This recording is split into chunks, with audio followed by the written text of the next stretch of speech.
todo foi entre os interesses sociais mais relevantes. Umas coisinhas que me aparecem com relação a essas questões nessa minissérie. A terceira dimensão relevante é o maniqueísmo. Ele foi próximo da indústria cultural em geral. Quer dizer, bastante simplificado, bastante sintetizado os conflitos e contradições sociais é o bem contra o mal. Né? Com poucas nuances. Por exemplo, um episódio que envolve os índios norte-americanos em guerra contra a cavalaria no final do século XIX, a cavalaria do exército americano, como mostrar aqui depois. E lógico, acentuado americanismo. A sociedade americana que criou o tempo, da qual os viajantes que viajam pelo tempo são seus representantes, é mostrada sempre com a melhor possível. Né? O American Way of Life é o modo de vida segundo o qual os outros são medidos ou avaliados. E lógico, dos componentes inerentes à produção da indústria cultural. A ideia da aventura, a ideia da iniciativa, o companheirismo, uma certa tolerância à diversidade social e assim sucessivamente. Em último lugar, uma outra característica dessa série que emergiu ao longo dessas diferentes análises feitas pelos estudantes é a maneira pela qual os Estados Unidos são representados.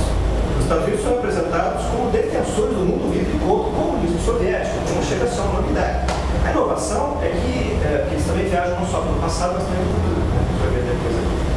Os Estados Unidos aparecem também como defensores do planeta Terra e da raça humana dos cruéis e ambiciosos alienígenas. Que bom que existe os Estados Unidos como salvar dos alienígenas. Aparecem séries de outros planetas em 4 dos 30 episódios da minissérie, e em todos os 4 os alienígenas são do mal. Como a gente fizeram, invadir a Terra, conquistar a Terra, saquear a Terra, mas ainda bem que os viajantes do tempo foram lá e pediram isso acontecesse. Então, qual é a conclusão que a gente chegou, né? Quer dizer, confrontando, né, as avaliações que essa audiência, tanto a audiência de pessoas comuns, né, simples, né, pessoas que não têm informação de uma área de história, quanto as avaliações de profissionais de diversos ramos do conhecimento fazem, a gente constata uma enorme discrepância. Quer dizer, não é a história tal qual aconteceu, uma certa versão da história, não é uma aula de história, tem distorções grotescas, anacronismos aberrantes, né? Mas é importante a gente notar o impacto cultural que o tempo exerceu sobre as audiências do Brasil e de todo mundo. É importante notar que quando o tempo é transmitido aqui no Brasil, ele é feito preto e branco. A televisão no Brasil já chega em 74, ele estreia no Brasil em meados de 1970, e é exato contáveis depois disso. E em versões dubladas. Já tem aqui alguns trechinhos para a gente tomar conhecimento, né, fazer alguns comentários, a cores e legendado. Mas originalmente ele foi transmitido na televisão brasileira em preto e branco e em versões dubladas. E foi transmitido na televisão brasileira no momento em que a fórmula dos enlatados era muito diferente. Pesquisa feita em 1977 e 78 dava conta que nos diferentes estados da Federação Brasileira a proporção de programação estrangeira predominantemente norte-americana variava de 20% em alguns estados até 50% do tempo total de programação em outros estados, como o caso de Santa Catarina, por exemplo. Santa Catarina se dedicava no final dos anos 70, no início de 80, depois de metade da sua programação aos enlatados norte-americanos. Então, eu acho que pensar a televisão brasileira, né, nesse contexto da década de 60 e também da década de 70, é pensar fundamentalmente na influência. Os enlatados norte-americanos cresceram. Uma das séries mais importantes, né, mais influentes, é essa minissérie, então, do Doutor do Tempo. Esse projeto, esse trabalho de pesquisa, esse projeto de pesquisa está praticamente encerrado.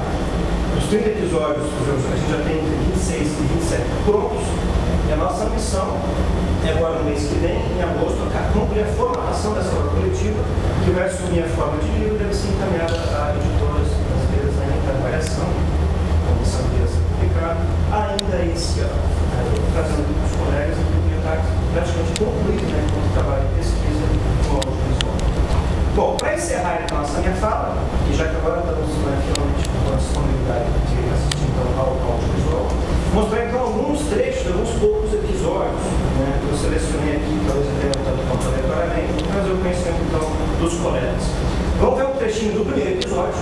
Né? A minissérie começa com a investigação do Congresso americano, perguntando por que gastaram 70 bilhões no projeto militar do tempo que ainda não mandaram ninguém na viagem, tá vendo?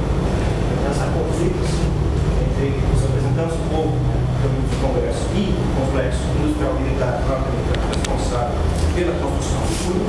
Vamos ver também que o episódio número 4, que representa, se faz menção ao ataque japonês a Pearl Harbor, em 7 de dezembro de 1941, onde o americano aparece como vítima japonês, E, no caso, um dos viajantes no tempo, o Newman encontra a si próprio como criança, perdeu o pai dele, ele morreu no barco, uma coisa dramática, de perda, foi bastante intenso.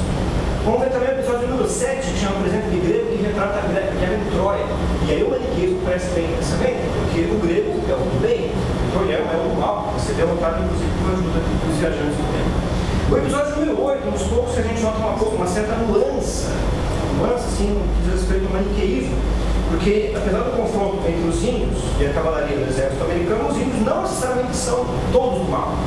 O chefe central é representado de forma benigna e positiva, o cavalo louco não, cara, que é agressivo, raivoso, ele tem que ser contido da cavalaria americana. O episódio número 9 e número 10 são muito interessantes, os dois retratam componentes da história francesa. O episódio número 9 retrata a Ilha do Diabo, a famosa ilha de prisão, indicados políticos do governo francês. E o episódio número 10, Reinado do Terror, se refere à Revolução Francesa, e em especial fala do terror revolucionário francês. Os dois episódios são escancaradamente antifranceses.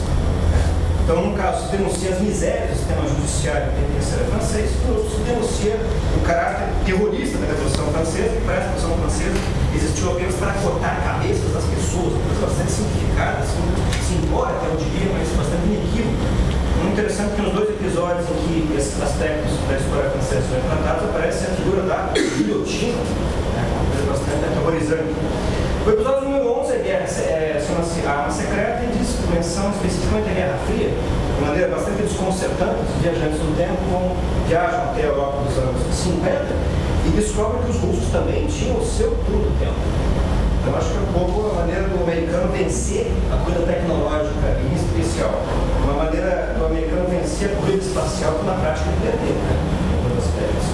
O episódio número 16 diz respeito a Robin Hood, e não tem absolutamente nada do herói popular que roubava dos ricos para dar aos pobres, uma coisa completamente diferente. O episódio número 19 tem uma característica que eu acho interessante, pela primeira vez ele deixa de ser um pouco ficção científica, e trata do sobrenatural, que trata do fantasma do imperador romano Nero. Aí os últimos 3 episódios que a gente vai ver em trechinhos, o episódio número 20 também, com relação ao sobrenatural, trata do episódio do Antigo Testamento, as muralhas de Jericó. E de novo, os israelenses, os judeus, o pessoal que acredita em Jericó são do mal. O episódio número 21 retrata a conquista da América, por isso que faz sentido estar aqui na mesa das apresentações da América. O segundo episódio da América. Se respeita então a conquista da América Central, pelas tropas de Fernando Cortés, também é bastante maniqueísta. Os espanhóis do mal, fala-se especificamente em banho de sangue que os indígenas vão sofrer. E os indígenas são os do bem, se bem que os indígenas sempre são retratados, como quaisquer outros nativos que aparecem em vários episódios do tempo, como figuras primitivas, incultas, supersticiosas, ignorantes da nossa ciência. Então são vítimas que também fazem por merecer a vitimização dele. E o episódio número 30, Cidade do Terror, também um dos 4 episódios que eu mencionei que eles viajam no futuro, e ele trata então os alienígenas também de uma forma bastante negativa, os seres do planeta